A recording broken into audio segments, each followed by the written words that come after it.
Today, we will be learning about Jesus doing miracles in our Bible lesson. But our question is, do miracles still happen today? You bet they do, and we're here to tell you about them. I was just told about a kid named Sam. Sam was adopted by a great family.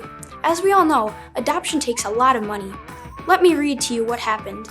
When we were adopting Sam, our third child, we had to make regular payments to both the adoption agency and the country's government.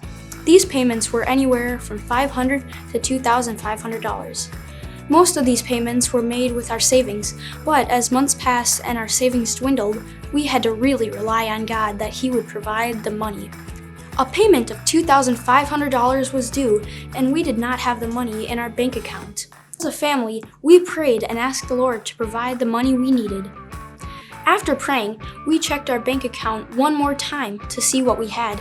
Miraculously, there was an additional $2,500 in our bank account that had not been there minutes before.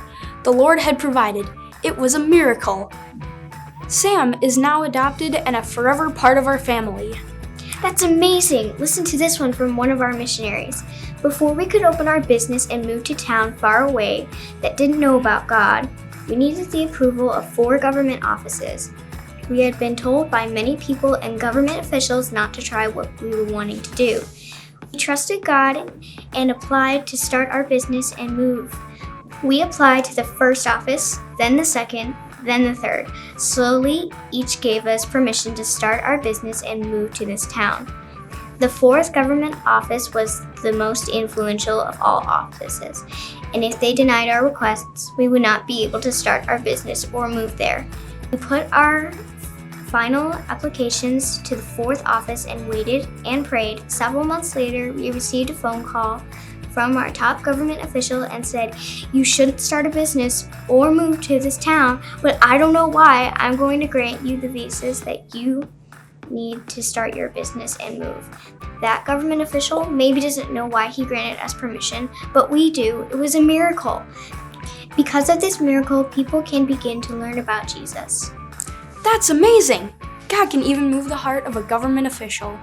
Here's a miracle from Wisconsin. This family's stove broke. Yikes!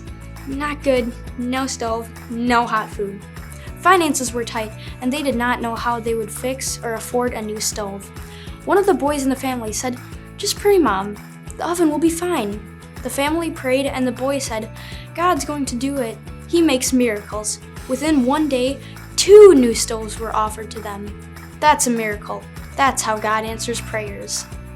That's awesome. Here's another one from our home church. Malia had super painful feet to the point she needed surgery. Before the surgery, her family was going to travel to Kosovo. Many people prayed that she would not be in pain while she was there, and God answered our prayers. Since she got home, she had the surgery, and guess what? She's up walking, running already. She's even back to doing karate. God heals. It's a miracle. Here is another one from someone who is a part of our church. Rivertown is home to a very large Buddhist monastery.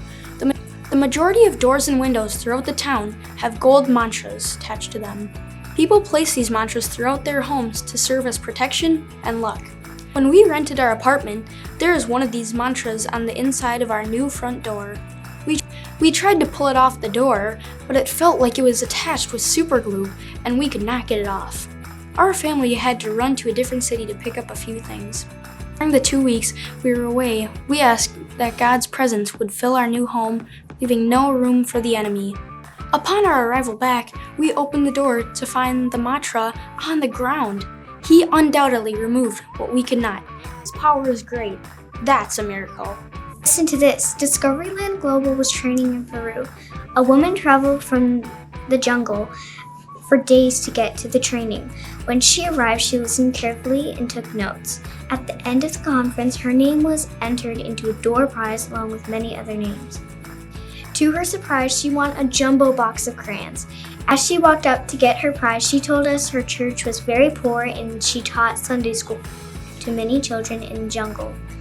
Right before she left for the conference, the last crayon was used, and they had no more. She didn't know what she would do, but praise God, He provided a huge box of crayons to bring back to her children. Well, as you can see, miracles still happen even today. Let's head back to class and hear more about the miracles Jesus did when he walked on this earth.